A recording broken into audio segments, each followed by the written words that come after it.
Եթերում ազատ լուրերի հիմնական թողարկումն է, ես Արա Աբրահամյանն եմ, բարի երեկո, օրվա իրադարձությունները նախամարոտ։ Նիկոլ Փաշինյանն աշխատանքային այցով Իրանի Իսլամական Հանրապետությունում է, վարչապետի գլխավորած պատվիրակությունը Թեհրանի Մոսալլահ մզկիթում մասնակցել է Իրանի հանգուցյալ գերագույն առաջնորդ Ալի Խամանեիի հրաժեշտի պաշտոնական արարողությանը։ Իսկ առավոտյան կայացել է Փաշինյանի հանդիպումը Իրանի նախագահ Փեզեշքյանի հետ։ Կողմերը մտքեր են փոխանակել նաև տարածաշրջանային նշանակության հարցերի վերաբերյալ, կարևորելով խաղաղության, կայունության եւ տարածաշրջանային գործակցության ամրապնդմանն ուղղված հետևողական քայլերի իրականացումը։ Դիվանագիտական հարաբերություններին առնչվող նոր համաձայնագրեր, մշակութային ժառանգության պահպանման ուղղված միջազգային նախաձեռնություններ եւ հրաժեշտի խոսքեր։ Ազգային ժողովի արտահերթ նիստն առանձնացել է ոչ միայն օրենսդրական կարևոր քննարկումներով, այլև 8-րդ գումարման աշխատանքի ամփոփմամբ։ Ռուբեն Ռուբինյանն ազգային ժողովի նախագահ ընտրվելու դեպքում չի շարունակելու Թուրքիայի հետ բանակցություններում Հայաստանի հատուկ ներկայացուցչի աշխատանքը։ Խորհրդանում լրագրողների հետ զրույցում նա հերքել է իր թեկնածության առաջադրումը Թուրքիայի հետ կապելու պնդումները, դրանք որակելով անհիմն։ Հուլիսի 3-ը կին դիվանագետների միջազգային օրն է։ Այս կապակցությամբ ՄԱԿ-ի զարգացման ծրագրերի հայաստանյան գրասենյակը կազմակերպել էր «Դիվանագիտությունը բոլորի համար ընդլայնելով սահմանները, ներկայացվածությունն ու ազդեցությունը» խորագրով համաժողովը։ Աշիրի խելացի ֆերմայում նորարարությունը եւ բնությունը գործում են միասնաբար։ Ավտոմատացված համակարգեր, էկոլոգիական լուծումներ, կենդանիների առողջության մշտադիտարկում եւ սեփական դաշտերում աճեցված բարձրակարգ կերեր։ Free News-ի նկարանու խումբն այցելել է Հայաստանի ամենամեծ ֆերման։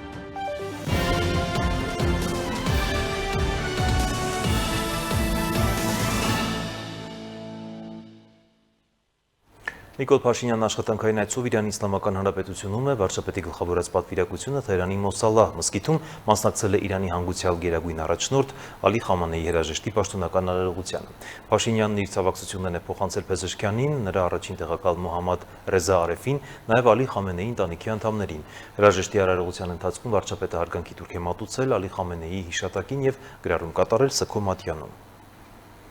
Իսկ ահա առավոտյան կայացել է Փաշինյանի հանդիպումը Իրանի նախագահ Մասուդ Փեզեշքյանի հետ, վարչապետը ցավակցություն հայտնելով Ալի Խամենեիի մահվան կապակցությամբ ընդգծել է, որ Հայաստանը կիսում է Իրանի ժողովրդի վիշտը։ Նախագահ Փեզեշքյանը շնորհակալություն է հայտնել Փաշինյանին Ալի Խամենեիի հրաժեշտի պաշտոնական արարողությանը մասնակցելու նպատակով Թեհրան ժամանելու համար։ Նա նշել է, որ Թեհրանը բարձր է գնահատում դժվարին իրավիճակում Իրանի նկատմամբ Հայաստանի կառավարության որդեգրած դիրքորոշումը եւ ցուցաբերած մարդասիրական աջակցությունը։ Կողմերը մտքեր են փոխանակել նաև տարածաշրջանային նշանակության հարցերի վերաբերյալ, կարևորելով խաղաղության, կայունության եւ տարածաշրջանային գործակցության ամրապնդման ուղղված հետևողական քայլերի իրականացումը։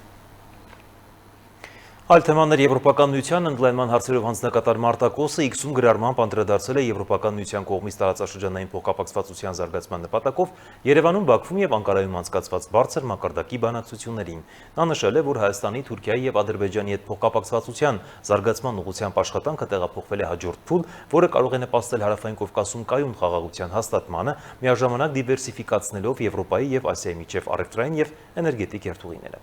Ինչպես հայտնի է, Թուրքիայի արտգործնախարար Հական Ֆիդանը հունիսի 17-ին հանդիպել է Ռուսաստանի Դաշնության նախագահ Վլադիմիր Պուտինի հետ։ CNN Թուրքիի հետ հարցազրույցում նա նշել է, որ Թուրքիայի համար կարևոր է Ռուսաստանի դիրքորոշումը մի շարք գլոբալ հարցերի, այդ թվում Կովկասում ընթացող խաղաղության գործընթացի վերաբերյալ։ Ֆիդանն ասել է, որ Պուտինի հետ հանդիպման ժամանակ բարձրացրել է հետևյալ հարցերը՝ Ռուսաստանի վերջին դիրքորոշումը Ուկրաինայում պատերազմի, Կովկասում ընթացող խաղաղության գործընթացի, Պաղեստինի եւ Գազայի հարցերի վերաբերյալ։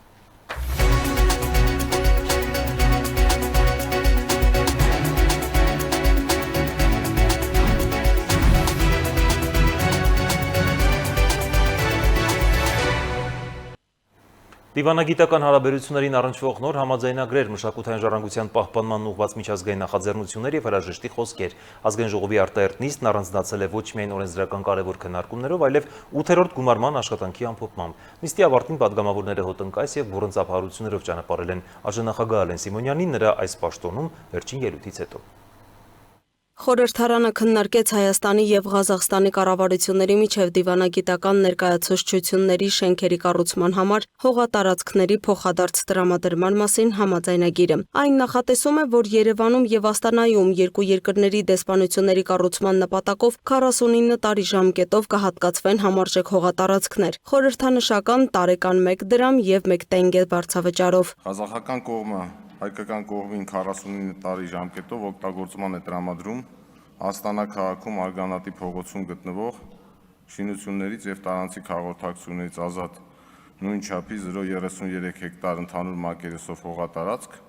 Հայկական կողմի հաշվին Հայաստանի Հանրապետության դեսպանության շենքերի և շինությունների կառուցման նպատակով։ Խորհրդարանը քննարկեց նաև Ասիայում մշակութային ժառանգության դաշինքի կանոնադրությունը վավերացնելու մասին նախագիծը։ Նշվեց, որ Հայաստանը դաշինքի հիմնադիր անդամներից է, իսկ կառույցի նոր կարգավիճակը, որպես միջազգային միջկառավարական կազմակերպություն, պահանջում է վերահաստատել անդամակցությունը։ Միաժամանակ ընդգծվեց, որ Հայաստանի ներկայացրած ծրագրերն արդեն իսկ ստացել են միջազգային աջակցություն, նպաստելով մշակութային ժառանգության պահպանմանն ու ուսումնասիրմանը։ Նոր օրենքի անհրաժեշտությունը պայմանավորված է դաշինքի կանոնադրության մեջ տեղի ունեցած փոփոխությամբ։ Մասնավորապես 2024 թվականի հունիսին դաշինքի խորհրդի երկրորդ նիստի ընթացքում կատարվել են կանոնադրության փոփոխություններ, որոնց արդյունքում կառույցը վերափոխվել է միջազգային միջկառավարական կազմակերպության, այսպիսով ստանալով ավելի հստակ կարգավիճակ եւ դրանով նաեւ ձեռք բերելով ավելի հստակ գործիքակազմեր աշխատանքի համար։ Սակայն օրվա գլխավոր խորհրդանիշը ոչ միայն ընդունվող որոշումներն էին, այլև այս գումարման խորհրդարանի աշխատանքների ավարտով պայմանավորված մթնոլորտը նիստերի դահլիճում։ Քաղաքացիական պայմանագիր խմբակցության ղեկավար Հայկ Կոնջորյանն իր վերջին ելույթում շնորհակալություն հայտնեց ազգային ժողովի նախագահ Ալեն Սիմոնյանին, ընդգծելով, որ նա Հայաստանի պատմության մեջ առաջին ազգային ժողովի նախագահն է, որն ամբողջությամբ պաշտոնավարել է իր հնգամյա ժամկետը։ Կոնջորյանը հիշեցրեց անցած տարիների դժվարությունները, նշելով, որ խորհրդարանը կարողացել է պահպանել իր դերակատարումը պետականության ամրապնդման գործում։ Ազգային ժողովի 8-րդ գումարումը ձևավորվեց հետպատերազմյան շրջանում, արտահերթ ընտրությունների արդյունքում։ Դրանից հետո մենք ունեցել ենք շատ տուրբուլենտ ժամանակներ, մենք ունեցել ենք 2022 թվականի սեպտեմբերյան իրադարձություններ, որոնք որ պարբերաբար զուգորդվել են ներքաղաքական տարատեսակ վայրի վերումներով։ Մենք ունեցել ենք 2023 թվականի սեպտեմբերյան իրադարձությունները, մենք ունեցել ենք սահմանազատման գործընթացը, մենք ունեցել ենք տարբեր տեսակի այսպես փրկության շարժումներ, որոնք որ փորձել են կասկածի տակ դնել մեր երկրի ինքնիշխանությունը եւ ամրությունը, եւ այս գործում բնականաբար ազգային ժողովի եւ ազգային ժողովի նախագահի դերակատարումը անուրանալի է։ Հուզիչ էր նաև Ալեն Սիմոնյանի, որպես ազգային ժողովի նախագահի վերջին խոսքը։ Նա շնորհակալություն հայտնեց падգամավորներին, աշխատակազմին եւ բոլոր գործընկերներին, նշելով, որ հպարտ է անցած ճանապարհով համատեղ հաղթահարված դժվարություններով եւ իրականացված կարևոր աշխատանքով։ Այն ճամփորդությունները, այն իրադարձությունները, այն բանակցությունները, այն միջազգային հանդիպումները, որը որ մենք ենք իրականացրել միասին, իրոք պատմական են, մերսի շատ, ապրեք բոլորդ։ Ես նույնպես շնորհակալություն եմ հայտնում բոլորիդ, նաև աշխատակազմին, բոլոր բաժիններին շնորհակալություն եմ հայտնում եւ պարոն Ռուբինյանին, իմ ընկերոջը հաջողություն եմ մաղթում, թող ինքը լինի երկրորդ ազգային ժողովի նախագահ, որ ստաբիլ 5 տարի կունենա ազգային ժողովում եւ եթե ինչ-որ աշխատանքիս ընթացքում ինչ-որ մեկի նկատմամբ անարդար եմ եղել, թող ներողամիտ լինեն։ Դուք գիտեք, որ ես բոլորիդ սիրում եմ ու ինչքան կարևոր եք բոլորիդ իմ համար։ Եվ վերջում կեցե նահատակները եւ կեցե Հայաստանի Հանրապետությունը։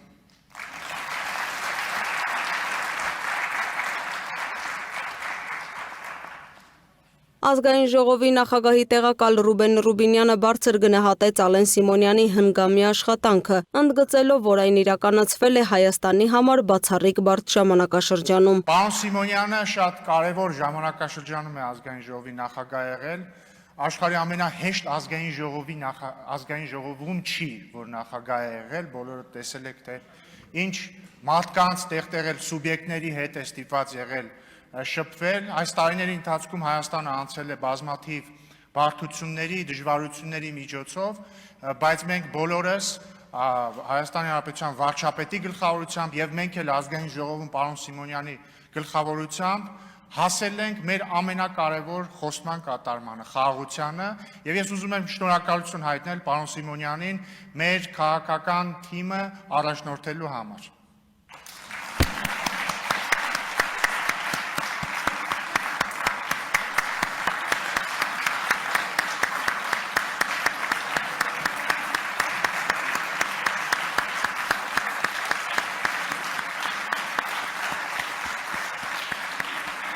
Բայց սա դեռ ամենը չէ, որովհետև պարոն Սիմոնյանը այս ամեն ինչը մենակ չի արել։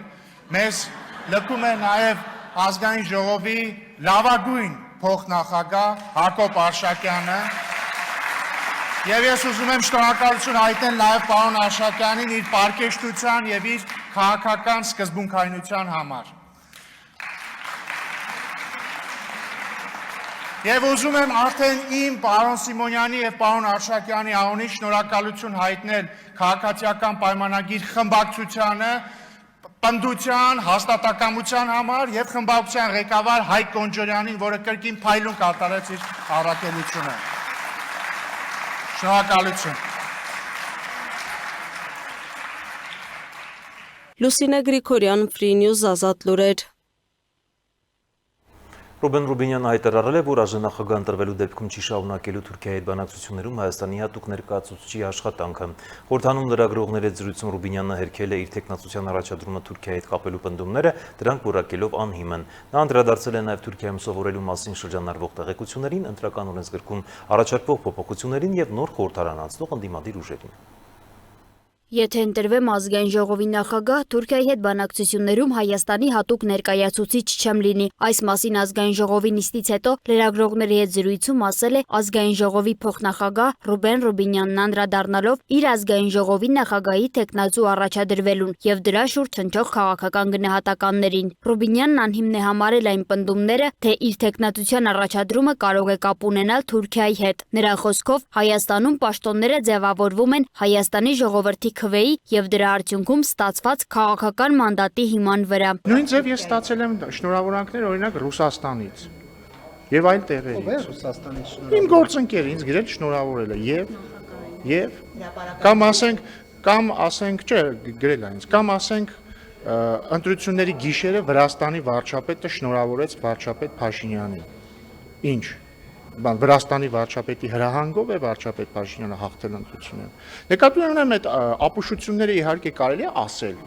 բայց դրանք պիտի հիմք ունենան։ Ռուբինյանը հերքել է նաև Թուրքիայում սովորելու կամ վերապատրաստում անցնելու մասին պնդումները։ Նա նշել է, որ ուսանել է Հայաստանում, Լոնդոնում եւ Լեհաստանում, իսկ Թուրքիայում եղել է 2016-ից 17 թվականներին Հրանտ Դինքի հիմնադրամի ծրագրով գիտական հետազոտություն իրականացնելու նպատակով։ Հրանտ Դինքի հիմնադրամը ուներ ծրագիր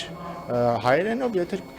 չեմ սխալվում, այդ ծրագրի անվանումն էր ոնց որ սահմանից անդին, որը հնարավորություն էր տալիս հայաստանցիների եւ Թուրքիայի քաղաքացիների համապատասխանաբար Թուրքիայում եւ Հայաստանում ինչ որ fellowship անել, տենց էր անունը, հայերենով fellowship չգիտեմ ոնց կլինի։ Այսինքն այնտեղ կային օրինակ լրագրողներ, կային հայաստանցի լրագրողներ, որոնք թուրքական լրատվամիջոցում CNN-ում օրինակ, գիտեք, թուրքական, ինչ որ մի քանի ամիս այնտեղ աշխատում էին։ Կային օրինակ Թուրքիայի ներկայացուցիչներ, որոնք Հայաստանում, օրինակ Սլավոնական համալսարանում, կամ Սերժ Սարգսյանը այն ժամանակ հոգաբարձությունների խորհրդի նախագահն էր ԵՊՀ-ում մի քանի ամիս էլի ինչ որ հետազոտություն էին անցկացնում։ Հիմա ես, քանի որ լրագրող չէի եւ հետաքրքրված էի գիտական գործունեությամբ, 5 ամիս այնտեղ հետազոտություն եմ իրականացնել, որը իդեպ չեմ էլ ավարտել, որովհետև կեսից եկել եմ Հայաստան։ Անդրադառնալով ընտրական օրենսգրքի փոփոխություններին, Ռուբինյանը նշել է, որ դրանց նպատակը Հայաստանի ընտրական գործընթացների արտերկրյա հնարավոր ապօրինի ազդեցությունից պաշտպանելն է։ Ուղիղ նպատակն է Հայաստանի Հանրապետությանը ապահովագրել այն իրավիճակից, երբ օրինակ արտերկրում մասսայական ընտրակաշարք կբաժանի եւ կփորձեն ապօրինի կերպով ազդել Հայաստանի ընտրությունների վրա։ Դա բաց ուղիղ նպատակն է եւ կհամաձայնեք, որ այս ընտրությունները ցույց տվեցին, որ նման ռիսկ կա։ Նրա խոսքով տրամաբանական է, որ Հայաստանի ապագային վերաբերող որոշումների կայացմանը պետք է մասնակցեն այն քաղաքացիները, որոնց կյանքի եւ շահերի կենտրոնը Հայաստանում է։ Միաժամանակ Ռուբինյանը նշել է, որ եթե փոփոխությունները վիճարկվեն սահմանադրական դատարանում, վերջնական գնահատականը կտա հենց այդ դատարանը։ Ռուբինյանը պատասխանել է նաև նոր խորհրդարան անցնող ընդդիմադիր ուժերին վերաբերող հարցերին։ Նա քննադատել է ընդդիմադիր գործիչ Էդգար Ղազարյանի հայ սակրավորների վերաբերյալ նախկին հայտարարությունը եւ նշել, որ նման ձևակերպում արած անձը իր գնահատմամբ չպետք է լինի падգամավոր։ Կա Սերժ Սարգսյանի հանրապետական մարզպետ նախկին, որը ոչ ավել ոչ պակաս, այս վերջերս հայտարարել է, վերջի մի քանի տարվա մեջ էլի, հայտարարել է, որ ինքը ցանկանում է, որ հայ սակրավորը մահանա, զոհվի, ասելա ես ցանկանում եմ, մենք ցանկանում ենք, որպեսզի հայ սակրավորները, որոնք կմտնեն ականապատ դաշտ, պայթեն, ցանկանում ենք, որպեսզի դուրս բերեն կամ նրանց մարմինները, կամ նրանց վիրավոր մարմինները։ Հիմա ես կարծում եմ, օրինակ այդ կոնկրետ այդ մեկի դեպքում, ես չեմ ուզում ինքը գա ազգային ժողով, որտեղ ես կարծում եմ, որ հայ զինվորի մահը ցանկացողը չպիտի լինի падգամավոր։ Ռուբինյանը նաև անդրադարձել է ազգային ժողովի աշխատակազմում հնարավոր կադրային փոփոխությունների մասին լուրերին։ Նա նշել է, որ այդ հարցը այս պահին չի քննարկվում, քանի որ դեռ կա գործող ազգային ժողովի նախագահ եւ գործող աշխատակազմ։ Սոնա Գիշյան, Տիգրան Ղազարյան, Free News, Ազատ լուրեր։ Անդրանիկ Քոչարյանն ափսոսում է Ալեն Սիմոնյանի պատգամավորական մանդատը չվերցնելու որոշման համար։ Պաշտպանության եւ անվտանգության հարցերի մշտական հանձնաժողովի նախագահը լրագրողների հետ զրույցում նշել է, որ Սիմոնյանի հետ միասին քաղաքական ճանապարհ են անցել, իսկ այժմ նախագահի պաշտոնում ըստ նրա Սիմոնյանը չի թերացել իր պարտականություններում։ Քոչարյանը միաժամանակ հայտարարել է, որ ինքը վերցնելու է պատգամավորական մանդատը։ Լրագրողների հետ զրույցում նա խոսել է նաեւ իր որդուն վարժական հավաքի կանչելու մասին, նշելով, որ նա մասնակցել է 44-օրյա պատերազմին, սակայն առողջական խնդիրների պատճառով չի կարող մասնակցել հավաքին։ Իմ որդին պատերազմ անցած է, Վազգենի մասին է խոսքը։ Պատական չէ, տանը որ դրել եմ։ Եվ պատական չէ, որ ինքը ծնվել է, եւ ինքը պետք է այդպես էլ շարժվեր։ Ինքը 44-օրյա պատերազմ ինչը վերջորը մասնակցած հայորդի է, իմ տղան։ Հիմա ես հպարտանում եմ։ Պարզա չէ, որ պատերազմ անցած տղան ինքը չի կարող խուսափի, եթե առաջարկը լինի, բայց առաջարկից հետո գնում է բուժզնություն։ Դրանից ամիսներ առաջ իմ տղան շատ ծանր վիրահատություն ա տարել ուսահոդի, շատ ծանր։ Երբ որ հաջորդ առաջարկը կլինի պաշտպանական գերատեսչություն, ինքը նորից կանցնի բուժզնություն, եւ եթե ամեն ինչ նորմալ է, ինքը անպայման կգնա այդ հավաքներին։ Մի կասկած։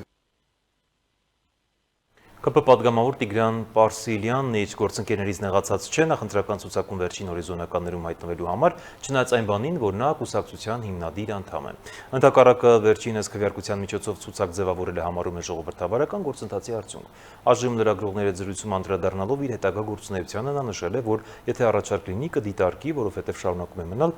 քաղաքական գործիչ եւ ԿՊ անդամ։ Չեն գրել այդ ժողովրդավարական process-ների արդյունքը ու միջայլոց այդ մշակույթը համակերպել եւ ընդունել գիտություն ժողովրդավարական process-ների արդյունքները երևի թե Հայաստանի Հանրապետությունում առաջինը մեր կողմից է, որ տարածում է հույս ունեն, որ ապագայում կամաց-կամաց այդ կդառնա վարակիչը մեր ընդդիմությունն էլ կսովորի համակերպել, ընդունել գիտություն եւ հետագա քայլերը ըստ այդ արդյունքների պլանավորելու մշակույթը։ Մենք այլևս իշխանություն ենք եւ պատասխանատու ենք շատ ու շատ այլ հարցերի համար եւ միայն հիմնադիր լինելը չի, որ կարա հիմք հանդիսանա տալու այն պատասխանատվությունը եւ վստահությունը, որ տալիս են կուսակցականներին լինելու ցուցակի կոնկրետ համարներում։ Այսինքն այն փաստը, որ ես հիմնադիր անդամ եմ, որտեղ բացի հիմնադիր անդամ լինելուց այլ ավելի առաջ եմ եղել, այդ որևիցե ինդուլգենցիա չի տալի կամ ինչ-որ առավել միավորներ չի տալիս, այդ համաժողովի որոշումն է եղել եւ ցանկացած տեխնացու էլ եմ պնդում եւ սա հատուկ եմ ասում, որովհետեւ հույս ունեմ, որ ընդդիմության ներկայացուցիչներից գոնե մեկը կլսի, ցանկացած տեխնացու արդյունքների համար առաջին հերթին պետք է քննի իր գործողությունները եւ իր գործունեությունը։ Տվյալներ են ստացվել, որ ուժեղ Հայաստան կուսակցության գավառ համայնքի գրասենյակի պատասխանատու նույն կուսակցության համակիրների հետ խմբի կազմում արժանտրություններին հիշյալ կուսակցության օգտին քվեարկելու պայմանով մի շարք ընտրողների տվել են տարբեր չափերի ընտրակաշարք, հակակոռուպցիոն կոմիտեն հերթական ձայնագրություն է հրապարակել։ Հայաստանի Հանրապետության հակակոռուպցիոն կոմիտեի եւ Հայաստանի Հանրապետության ազգային անվտանգության ծառայության կողմից իրականացված միջոցառումների հիման վրա հակակոռուպցիոն կոմիտեում նախաձեռնված վարույթով փաստական տվյալներ են ստացվել այն մասին, որ ուժեղ Հայաստան կուսակցության գավառ համայնքի գրասենյակի պատասխանատուն նույն կուսակցության համակիրների հետ խմբի կազմում ազգային ժողովի ընտրություններին հիշյալ կուսակցության օգտին քվեարկելու պայմանով մի շարք ընտրողների տվել են տարբեր չափերի ընտրակաշարք։ Միացկոման իրանցը վարշիոս եմ ուղբեր կացի խադենը վիճվա, չստասվա, եսի զայրքսն աղնատում, թե կացիք են դրեք լուղի, կացիք զայրքին։ Ես ինչ ասել, ես իմ ասացը դիրնեմ, եթե ինչ-որ կանում տես մարդիկ ես մեր կողքի վրա մեզ չնջա, որ մնանց հատին կասում ինչի աշխարհը։ Ճուն վերջի կայր պոխը ինաց պարին տոքի տանում ծելիցից, դրների թմբորս ակել դրա զանգված աղթենք։ Խարաշ։ ես 7 տարի սերուկի եկեղեցին սերուկի մենշին խայնացած դուրսի մեկ ճիշտ չեն հասկանում ինչ են կոնում դա սենց on this side ու տեղավորը իրաքան ինչքոսու ես ինքնի ասում ասած կոնանտի չտա Դորը ես ցուցարները էսի դրոս ես մեկազը ցուցարն ապեջա Դուք եք անայմեդը իգրանցա ես մարդը ես տապն դա չգրանցա ինքն նախելի բերեն Ասում ես ինչ անես ինչ ասում եմ մարդուն ես բուվալի դեմոն ես նոմիսը չկա դեմ ես ատում ես խոբանակած ես իստեղ Բա ասում եմ ես սրած տվել եմ ասում եմ արի դու դրած տվել ես Ես իտ տվել եմ ուրիշ ես ասում տվել եմ պլուսում վինա Են Վարկանցի լավեր ասում դես իմ ռուխի կշտատել եմ պինգին տվել ես բայց ես 17 օքիլ հազը մոքն վերանց է ինգը ետքել դես երկուսը դուր Хорошо, высоко, не говорю, чухи. Մնացածին Ալեքսանդր Կասեստորը դրի հարցը Չանց իյորեցի Եվսանքան այգու ամարսած Իցելուցի հարցը դասը Հա Դա մեշոյ ինքոս Չնետի ես սոս Տեսյանցը ասում յոսում յոսում Ջրելի միցանը ասում Դա նորմալ է Մախիրանք են դած ընտանքում, և մարդկած որ դեղացն են քրին գոքի գործեն մեկ Ինչ է աշխարհում մեկի, շենքի մեջ վեսում Դեպքի արդիվ Հայաստանի Հանրապետության հակակոռուպցիոն կոմիտեում նախաձեռնված քրեական վարույթով ձերբակալվել են մի շարք անձինք, կատարվել են խուզարկություններ և վարութային այլ գործողություններ։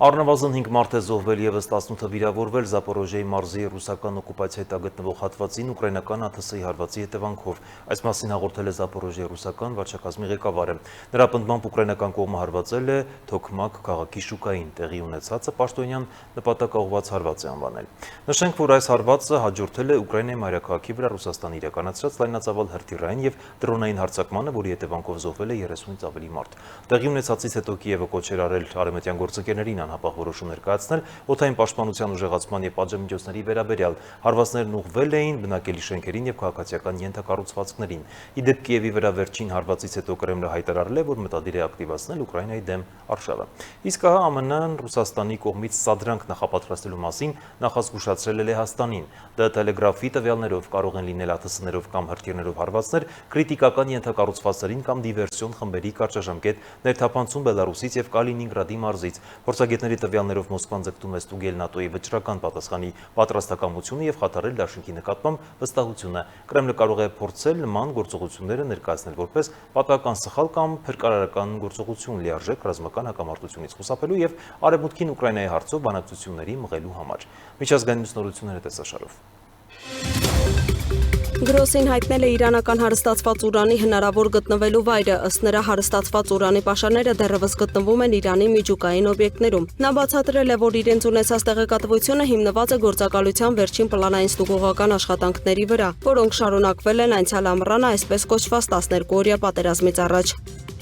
Միացյալ Նահանգները կարծում է, որ Իսրայելը ծրագրել էր սպանել իրանցի բանակցողներին, մասնավորապես Իրանի արտգործնախարար Աբբաս Արաղչիի և Իրանի խորհրդարանի խոսնակ Մոհամմադ Բաղեր Ղալիբաֆի սպանության համար։ Նշվում է, որ Վաշինգտոնն Իրանի հետ բանակցությունների սկզբում իմացել է, որ առնվազն Ղալիբաֆը գտնվում է Իսրայելի կառավարության թիրախային ցուցակում և խնդրել է Իսրայելի իշխանություններին ձեռնպահ մնալ նրա սպանությունից։ Ըստ Վաշինգտոնի, Իրանի ներկայացուցիչները Պակիստանի Իսլամաբադ քաղաքում Միացյալ Նահանգների հետ բանակցություններից առաջ Վաշինգտոնից երաշխիքներ են խնդրել, որ Իսրայելը գաղտնի գործողություններ չիրականացնի։ Միևնույն ժամանակ Պակիստանից Իրան ուղևորվելիս Իսլամական Հանրապետության անվտանգության ծառայությունները պարզել են, որ Իսրայելը մտադիր էր հարձակվել Մեջլիսի խոսնակին տեղափոխող ինքնաթիռի վրա։ Այդ նպատակով երկու իսրայելական կործանիչներ Իրաքից մտել են Իրանի օդային տարածք։ Հետևաբար Ղալիբաֆին տեղափոխող ինքնաթիռը վայրեջք էր կատարել մոտակա օդանավակայանում և բանակցային խումբը ցամաքով մեկնել էր Թեհրան։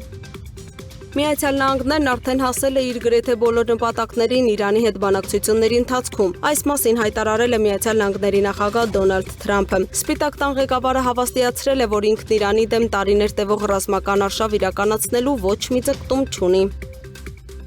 Կոնգոյում էբոլայից մահացածների թիվը հասել է 447-ի, հաստատված դեպքերի թիվը 1460։ Հրապարակված տվյալների համաձայն հուլիսի 1-ի դրությամբ գրանցվել է 1460 հաստատված դեպք, վերջին 24 ժամվա ընթացքում 54 դեպքի աճ եւ 447 մահ, վերջին 24 ժամվա ընթացքում 9 դեպքի աճ, ապաքինվել է 213 մարդ։ Ալբանիայում ոստիկանների եւ ցուցարարների միջև բախումներ են տեղի ունեցել, 3 իրավապահ եւ 1 ցուցարար տուժել են։ Իրավապահները ջրցամեքենաներ են գործի դրել եւ արցունքաբեր գազ կիրառել խորհրդարանի առջեւ հավաքված բողոքի ակցիայի մասնակիցների դեմ, որոնք հավկիթներ եւ ալյուր են նետել ոստիկանների եւ որոշ օրենսդիրների ուղղությամբ։ Տիրանայում ավելի քան 1 ամիս է ամեն օր ցույցեր են տեղի ունենում, ցուցարարները կառավարությանը մեղադրում են կոռուպցիայի համար, կապված մերձափնյա եւ պաշտպանված տարածքներում նախատեսվող որոշ ծրագրերի հետ։ Կառավարությունը հերքում է կոռուպցիայի մեղադրանքները։ Տաշերի խելացի ֆերմայում նորարարությունը եւ բնությունը գործում են միասնաբար, ավտոմատացված համակարգեր, էկոլոգիական լուծումներ, կենդանիների առողջության մշտադիտարկում եւ սեփական դաշտերում աճեցված բարձրակարգ կերեր, այս ամենը մեկ նպատակի համար է ստանալ առողջ անվտանգ եւ բարձրորակ կաթ։ Ֆրինյուզի նկարնուխումն այցելել է Հայաստանի ամենամեծ ֆերման, բացահայտելու այդ ճանապարհի յուրաքանչյուր փուլը, ինչպես է իրականություն դառնում Սերմից Սեղան հայեցակարգը։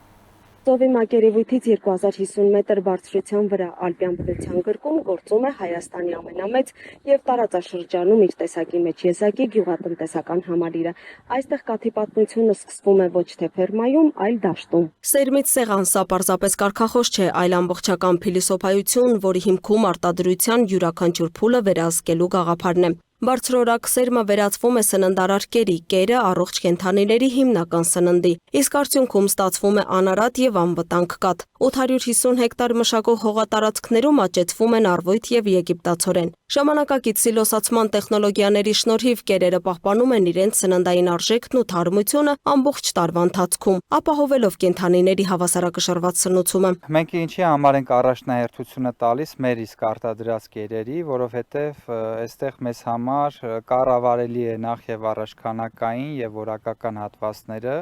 որովհետեւ գիտենք, որ կենդանիների առողջության, մթերատվության ամենաառաջնային պայմանը որակյալ կերերն են։ Այս խելացի ֆերմայում ապրում են Եվրոպայից բերված մաքրածեղ կովեր, յուրաքանչյուր կենդանի գտնվում է մշտական վերահսկողության ներքո։ Ավտոմատ սկրեպերներն են, որոնք որ գոմաղբի հեռացումն են իրականացնում, վենտիլյացիան հովացման սիստեմն է, որը որ 18 աստիճանից երբ որ բարձրացավ ավտոմատ միանում է, որպես իրանց հով լինի, կերակրումն է, որը որ մեքենան, այսինքն մարդկային գործոն չկա, մեքենան է գալիս կերակրումը իրականացնում։ Ժամանակակից մոնիտորինգային համակարգերը հավաքագրում են առողջական տվյալներ, օգնում կանխել հիվանդություններն ու ապահովել լավագույն խնամքը։ Իրանց այդ վզեր եւ չիպերը, դաչիկները, որոնք որ ցույց է տալիս Այստեղ ֆերմայի մեջ ունենք նաև անտենաներ, որոնցով որ ցույց է տալի կենդանիների ակտիվությունը, առողջական վիճակը։ Այսինքն այստեղ յուրաքանչյուր կենդանի ունի իր պատմությունը, բժշկական պատմությունը։ Այո, ծրագրային արդեն լուծում ունենք, որտեղ որ ամեն համարի կենդանին իրենց դաչիկներով ծրագրի մեջ երևում է եւ իրանց այն ծնված օրվանից, այսպես ասած, ամբողջ process-ները երբ է ծնել։ Նորարարություններն այսքանով չեն ավարտվում, գոմաղբի հեռացումը լիովին ավտոմատացված է։ Այն հավաքվում, պահեստավորվում եւ վերածվում է օրգանական պարարտանյութի, ստեղծելով էկոլոգիապես պատասխանատու եւ փակ արտադրական ցիկլ։ Ավտոմատացված կերակրումը, հարբարավետ պայմաններն ու կենդանիների բարեկեցությունը նպաստում են բարձր արտադրողականությանն ու որակյալ կաթի ստացմանը։ Հիմնական կոմպոնենտները սիլոսն է, եգիպտացորենից պատրաստված, սենաժն է, արվույթից պատրաստված եւ հատիկային կերերն է, գարի, եգիպտացորեն, սոյայի քուս, ու այս ամբողջը ինքը մեքենան մեզ թույլ է տալիս, որ համասեր խառնել, որպեսզի կենդանիները մեջը չջոկեն, այսինքն չընտրեն ինչ են ուտում։ Ֆերմայի ամենատպավորիչ լուծումներից մեկը 40 տեղանոց շրջանաձև կիթի համակարգն է, որը ժամում սպասարկում է մինչև 250 կով։ Ամբողջ գործընթացը կատարվում է հիգիենիկ պայմաններում, կենդանիների համար առանց ավելորդ սթրեսի։ Կթված կաթը փակ շղթայով առանց մարդկային միջամտության տեղափոխվում է սառնարանային համակարգ, անցնում բազմաստիճան ֆիլտրացիա եւ հատուկ կաթնատար մեքենաներով ուղարկվում Երևանում գտնվող ժամանակակից գործարան։ Սա Հայաստանում կաթնամթերքի միակ գործարանն է, որն ունի FSSC 22000 միջազգային սերտիֆիկացում։ Այստեղ յուրաքանչյուր խմբաքանակ անցնում է լաբորատոր խիստ վերահսկողություն, ֆիզիկա-քիմիական, մանրեաբանական եւ օրգանոլեպտիկ հետազոտություններ։ Երման կաթնամթերք ընկերությունը միակ ընկերությունն է Հայաստանում, որ ունի մանկական կաթի վկայական։ Դա նշանակում է, որ մեր կաթնամթերքը ապահով է եւ անգամ ցուցված է մեկ բաժակ երեմյան կաթը ամենօրյա կտրվածքով երեխաներին ապահովում է վիտամիններով եւ սննդարար այլ արժեք ներկայացնող նյութերով, որը ըստ էության երեխաներին թույլ է տալիս լինել ակտիվ, առողջ, առույգ, ունենալ մկանային ամուր կառուցված։ Արդյունքում տարեկան արտադրվում է 10 միլիոն լիտր անարատ կաթ եւ ավելի քան 60 տեսակի կաթնամթերք։ Ակարգի մեկ աղբյուրից ստացվող կաթ գլյուտենից զերծ եւ փակ շղթայով արտադրված արտադրանք, որը հասնում է սպառողին պահպանելով իր բնական որակներն ու օգտակար հատկությունները։ 20-ամյա պատմություն ունեցող Երեմյան ընկերությունների խումբը գյուղատնտեսության մեջ ներդրել է միջազգային փորձն ու ժամանակակից տեխնոլոգիաները, ստեղծելով մի համակարգ, որտեղ յուրաքանչյուր փուլ վերահսկվում է մեկ գաղափարի շուրջ, ապահովել առողջ, անվտանգ եւ բարձրորակ կաթնամթերք։ Սերմից մինչև սեղան, ճանապարհ, որը սկսվում է այստեղ, Տաշիրի դաշտերում եւ ավարտվում յուրաքանչյուր ընտանիքի սեղանին։ Լուսինե Գրիգորյան, Տիգրան Ղազարյան, Free News, Ազատ լուրեր։ Հուլիսի 3-ը կին դիվանագետների միջազգային օրն է, այն սահմանվել է ՄԱԿ-ի գլխավոր ասամբլեայի բանաձևով նպատակ ունենալով արժևորել կանանց կարևոր ներդրումը դիվանագիտության ու միջազգային գործակցության զարգացման գործում։ Միջազգային օրվա առթիվ ՄԱԿ-ի զարգացման ծրագրերի հայաստանյան գրասենյակը Հայաստանի արտաքին գործերի նախարարության աջակցությամբ կազմակերպել էր դիվանագիտությունը բոլորի համար ընդլայնելով սահմանները, ներկայացվածությունը եւ ազդեցությունը խորագրով համաժողովը։ Միջոցառմանը մասնակցում էին կին դեսպաններ, պետական համակարգում աշխատող կին պաշտոնյաներ, քաղաքացիական հասարակության ներկայացուցիչներ, նաեւ դիվանագիտության եւ հանրային ծառայության ոլորտում կարիերա կառուցելու հետաքրքրություն ունեցող երիտասարդ կանայք, մանրամասները տեսանյութում։ Աշխարհաքաղաքական անկայունության եւ զինված հակամարտությունների աճի, հասարակական բևեռացման եւ արագ փոփոխվող գլոբալ մարտահրավերների այս ժամանակաշրջանում կին դիվանագետների ու միջազգային կառույցների կին առաջնորդների դերակատարումը շարունակաբար աճում է եւ առանցքային նշանակություն է ունենում խաղաղության հաստատման, անվտանգության ապահովման, պետությունների միջև երկխոսության, ինչպես նաեւ պետական եւ միջազգային ինստիտուտների կայացման ու ամրապնդման գործում։ Հուլիսի 3-ը կին դիվանագետների միջազգային օրն է։ Մերօրյա աշխարհը պարբերաբար առերեսվում է բազմաթիվ խնդիրների հետ, որոնք առնչվում են գլոբալ անվտանգությանը, կենսաբազմազանությանը, մարդու իրավունքներին եւ բազում այլ ոլորտների։ Մարտահրավերների աննախադեպ աստիճանը պահանջում է գործընկերության նոր մոտեցումներ ու եղանակներ պետությունների, միջազգային կառույցների եւ քաղաքասարակության միջև։ Պահանջում է ժողովրդավարության նոր ձևաչափեր։ Ժողովրդավարության օրակարգը գնալով ընդլայնվում է, ինչի արդյունքում երկրները ավելի շատ են գիտակցում բազմազանության փորձ ունենալու անհրաժեշտությունը։ Ժողովրդավարությունը միայն ներկայացվածության խնդիր չէ, այլ ամրապնդում է որոշումների կայացման որակը, բարելավում է մեր քաղաքական ունակությունները, արձագանքելու օրեցօր ավելի բարդացող աշխարհի մարտահրավերներին։ Կին դիվանագետների միջազգային օրը սահմանվել է ՄԱԿ-ի գլխավոր ասամբլեայի բանաձևով, որի համահեղինակ պետություններից է նաև Հայաստանը։ Միջազգային օրվա առթիվ կազմակերպված դիվանագիտություն բոլորի համար, ընդլայնելով դիվանագիտության սահմանները, ներկայացվածությունն ու ազդեցությունը խորագրով համաժողովի նպատակն էր արժևորել կանանց կարևոր ներդրումը դիվանագիտության եւ միջազգային զարգացման գործընթացում։ Միաժամանակ, սակայն, ուշադրություն հրավիրելով նաև նրանց թե ներկայացվածության խնդրին, որոշումների կայացման գործում։ Ըստ միջոցառման բանախոսների, այնուամենայնիվ հանրային կյանքի կառավարման ասպարեզում դեռևս կան վերապահումներ կանանց ներգրավվածության առումով։ 2025 թվականի դրությամբ կանայք զբաղեցնում են դիվանագիտական կորպուսի մոտ 22%-ը, ինչը էական ավելացում է նախորդ տասնամյակի համեմատ, սակայն սա իհարկե բավարար չէ։ Դիվանագիտության ասպարեզում առաջնորդության դաշտը դեռևս հեռու է գենդերային հավասարակշռությունից, ուստի կառավարությունները պետք է ավելի շատ ջանքեր գործադրեն, որպեսզի նպաստեն տվյալ ոլորտում կանանց ավելի մեծ մասնակցությանը։ Ֆեմինիստական արտաքին քաղաքականության նպատակն է հստակեցնել եւ միասնական դարձնել մոտեցումները մարդու իրավունքների պաշտպանության, անվտանգության, գենդերային հավասարության, ներառական ժողովրդավարության ոլորտներում։ Հայաստանի դիվանագիտական ու պետական ծառայության ներկայացուցիչների ավելի քան 50%-ը կանայք են։ Ուրախությամբ փաստում է արտաքին գործերի փոխնախարար Ռոբերտ Աբիսողոմոնյանը։ Միաժամանակ հավելելով խոչընդոտներ, այդուհանդերձ կան։ Իհարկե այս պահին դիվանագիտության ոլորտում քվոտաներ առկա չեն։ Դիվանագիտության ոլորտում բաց է բոլորի համար, ներառական մասնակցության համար եւ ներառական ներգրավվածության համար։ Իհարկե խոչընդոտների հաղթահարումը գտնվում է մշտապես օրակարգում եւ պետք է ջանքեր գործադրել, որպեսզի ապահովեն, որ կանայք ավելի ակտիվ դերակատարություն ունենան, հատկապես արտաքին քաղաքական հարցերում։ Եվ այդ ուղղությամբ արտաքին գործերի նախարարությունը մշտապես աշխատանքներ է իրականացնում, բայց ուրախությամբ պետք է նշեմ, որ վերջին տարիներին կապս Հայաստանի Հանրապետության արտաքին գործերի նախարարությունում դիվանագետների արտաքին մրցույթին մասնակից կանանց թիվը շեշտակիորեն ավելացել է, կարելի է ասել դիմորդների 70%-ը գրեթե կանայք են եւ դիվանագետ դառնող դիմորդների մեծամասնությունը նույնպես կանայք են։ Հայաստանը որպես ՄԱԿ-ի գլխավոր ասամբլեայի բանաձևի համահեղինակ շարունակում է աջակցել գենդերային հավասարության եւ կանանց առաջնորդության առաջմղմանը ուղղված ջանքերին, նկատեց փոխնախարարը։ Ըստ նրա, կին դիվանագետներն ու քաղաքականություն մշակողները նպաստում են միջազգային քննարկումներին, չափորոշիչների ձևավորմանն ու ներդրմանը, ինչպես նաեւ հասարակական քաղաքական կյանքի տարբեր ոլորտների շարունակական զարգացմանը։ Այսօր Հայաստանի Հանրապետությունում ներքաղաքական կյանքում տեսանելի է կանանց դերի բարձրացումը, դա տեղի ունենում ինչպես ազգային ժողովում, պետական կառավարման մարմիններում կանայք առաջնորդող դեր են ստանձնում տարբեր գերատեսչություններում, ինչու՞ չէ նաև դիվանագիտության ոլորտում կանանց դերը զգալիորեն ավելացել է։ Այսօր 50%-ից ավել, գրեթե 52%-ը արտաքին գործերի նախարարությունում կանայք են եւ արդեն իսկ առաջնորդող դեր են ստանձնում նաև դիվանագիտության ոլորտում բազմաթիվ դեսպաններ, կին դեսպաններ, որոնք մեծ ներդրում են ունենում Հայաստանի Հանրապետության արտաքին քաղաքականության իրականացման գործում, ներկայացնում են Հայաստանի Հանրապետությունը տարբեր հարթակներում, թե բազմակողմ, թե երկկողմ հարաբերությունների ամրապնդման, կարգավորման եւ այլ գործընթացներում։ Համաժողովի մասնակիցների համոզմամբ արդեն մի քանի տարի անցկացվող տոնական այս միջոցառումը դարձել է կարևոր հարթակ փորձի փոխանակման, հաջողված փորձի ներկայացման եւ կին առաջնորդների նոր սերնդին ոգեշնչելու համար։ Դիանա Դավթյան, Տիգրան Ղազարյան, Free News, Ազատ լուրեր։ Այսքան ցտեսություն։